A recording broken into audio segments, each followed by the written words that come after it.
ಎಲ್ಲರೂ ಕೂಡ ಇವತ್ತು ವನ ಸಂಚಾರ ಹೋಗೋಣ, ಬರ್ತಿರಲ್ವಾ? ನಾವೆಲ್ಲರೂ ಕೂಡ ಪಾಠಗಳಲ್ಲಿರೋ ಗಿಡ ಮರಗಳನ್ನ ನೋಡಿದೀವಿ. ಹಾಗಾಗಿ ನೀವು ಕೂಡ ನಿಮ್ಮ ಮನೆಯಲ್ಲಿ ಇರೋ ಅಂತ ಗಿಡ ಮರಗಳನ್ನೆಲ್ಲವೂ ಕೂಡ ನೋಡಿದಿರ. ಇಲ್ಲೆಲ್ಲ ನೋಡಿ, ತೇಗದ ಮರ. ಇದು ಯಾವ ಮರ? ಅಲ್ಲಿರುವಂತದ್ದು ಯಾವ ತೋಟ ಅದು? ಎಲ್ಲ ಮರಗಳು ಒಂದೇ ಅಳತೆಯಲ್ಲಿ ಇದಾವ? ಇವೆಲ್ಲ ಯಾಕೆ ಹಾಕಿದಾರೆ ಚಿಕ್ಕ ಮರಗಳನ್ನ?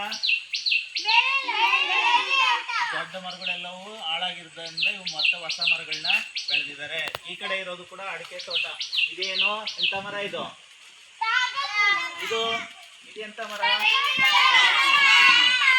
ಇದು ಎಂತ ಗಿಡ? ಬೇವಿನ ಗಿಡ. ಬರ್ರಿ,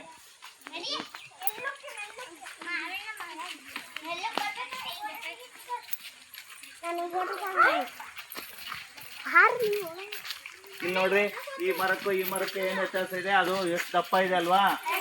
ಇದು ಯಾವ ಮರ? ಯಾವ ಮರ?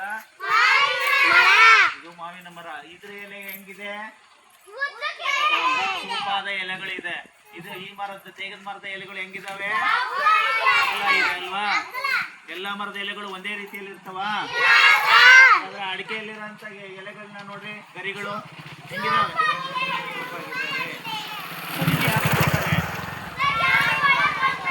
ಅದರ ರಕ್ಷಣೆಯನ್ನ ಮಾಡ್ಲಿಕ್ಕೆ ಅದನ್ನ ಬೇಲಿಯನ್ನ ಹಾಕಿದ್ದಾರೆ.